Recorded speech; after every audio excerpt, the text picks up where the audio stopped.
மேகதாட்டு அணை வந்து இவங்க போட போகிறாங்க. அதற்கான அதாவது கம்ப்ளீட் அறிக்கை கேட்டிருக்காங்க. நீங்கள் என்ன பண்ண போறீங்க, உங்களோட செயல் திட்டம் என்ன அப்படின்றத சப்மிட் பண்ணுங்க அப்படின்னு சொல்லியிருக்கிறாங்க. அது வந்து நீர் மேலாண்மை வாரியத்துக்கு அது போயிடும். அது போயிருச்சு அப்படின்னா அங்கேயும் அப்ரூவ் ஆயிடுச்சுன்னா மேகதாட்டு அணையை யார் கடவுளே நினைச்சாலும் தடுக்க முடியாது.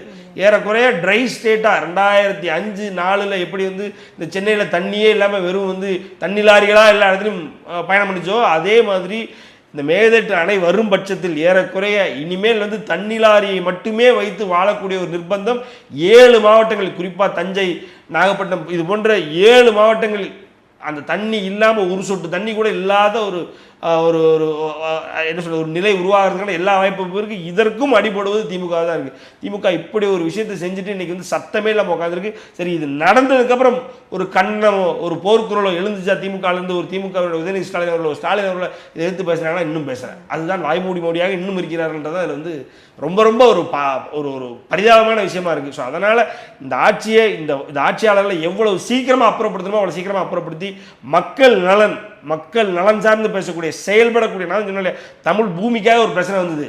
அந்த மீத்தேன் ஹைட்ரோகார்பன் பூமியை சார்ந்த அந்த தமிழ் பூமியை சார்ந்த தமிழ் குடிமகனாக தமிழ் விவசாயியாக நம்மளை காப்பாற்றினார். வேளாண் மண்டலமாக அறிவிச்சு, அதை பாதுகாக்கப்பட்ட வேளாண் மண்டலமாக. அதே மாதிரி தமிழ் மக்களுக்கு தமிழ் குழந்தைகளுக்கு பிரச்சனை வந்துச்சு, நீட் அதில் உள் இடஒதுக்கீடு வாங்கி கொடுத்தாரு.